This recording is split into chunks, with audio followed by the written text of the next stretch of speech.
যারা ফেসবুকে প্রতিনিয়ত কাজ করে যাচ্ছেন কিন্তু কন্টেন্ট মনিটাইজেশন পাচ্ছেন না, তাদের জন্য আজকে আমার এই ভিডিওটি অত্যন্ত গুরুত্বপূর্ণ। এবং সেই সাথে বলতেছি, যারা ফেসবুকে নতুন কাজ করতেছেন এবং কন্টেন্ট মনিটাইজেশন পাচ্ছেন না, তাদের জন্য কী করণীয় সে সম্বন্ধেও কথা হবে আজকে আমার এই ভিডিওর মধ্যে। তাই বলতেছি ভিডিওটি অত্যন্ত গুরুত্বপূর্ণ এবং এই ভিডিওটি সম্পূর্ণটি দেখে যাবেন, কারণ আজকে আমি লাইভ প্রুফ আপনাদেরকে দেখাচ্ছি কন্টেন্ট মনিটাইজেশন পেতে হলে আপনাকে কী কী নিয়মকানুন মেনে চলতে হবে এবং কী কী ক্রাইটেরিয়া পূরণ করতে হবে। ফেসবুক কী ক্রাইটেরিয়াগুলো দিল আজকে লাইভ প্রুফ আপনাদেরকে দেখাবো।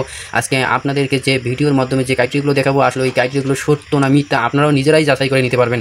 আসলে আমার কথাগুলো সত্য কি মিথ্যা, সব ভুল ত্রুটি সম্পূর্ণ আপনারাই দেখতে পারবেন। আপনার ফেসবুক পেজ, আপনার ফেসবুক প্রোফাইলে আসলে কি এই সমস্যাটি আছে বা সমস্যা নাই, সমস্ত কিছুই জানতে পারবেন। তাই কথা না বাড়িয়ে আপনাদের সামনে আমি মূল ভিডিও নিয়ে যাচ্ছি। আপনারা ভিডিওটা স্কিপ করবেন না, বারবার করে বলতেছি ভিডিওটা স্কিপ করবেন না, না হলে আপনি ভিডিওটা আর কিছুই বুঝতে পারবেন না। তাই চলুন আজকে ভিডিওটা শুরু করি। এর জন্য আমরা প্রথমে যাব আমাদের ফেসবুক অফিসিয়াল অ্যাপসে। ফেসবুক অফিসিয়াল অ্যাপসে ঢোকার পর আমরা উপরে দেখতে পাবো যে থ্রি ডট আইকন, এখানে টাচ করার পর আমরা দেখব যে প্রফেশনাল ড্যাশবোর্ড। এখানে ঢোকার পর আমরা এই যে সাইটে দেখতেছি মনিটাইজেশন অপশন, এখানে মনিটাইজেশন অপশনে ঢোকার পর আমরা দেখতে পারবো যে ফেসবুক আসলে কন্টেন্ট মনিটাইজেশনের জন্য কি ক্রাইটেরিয়া দিল। এই যে এখানে আসার পর কিছুক্ষণ লোডিং হবে, আসার পর এই যে এখানে আমরা দেখতে পাচ্ছি কন্টেন্ট মনিটাইজেশনের জন্য নো ক্রাইটেরিয়া মিট, অর্থাৎ কোনো ক্রাইটেরিয়া দেয়নি।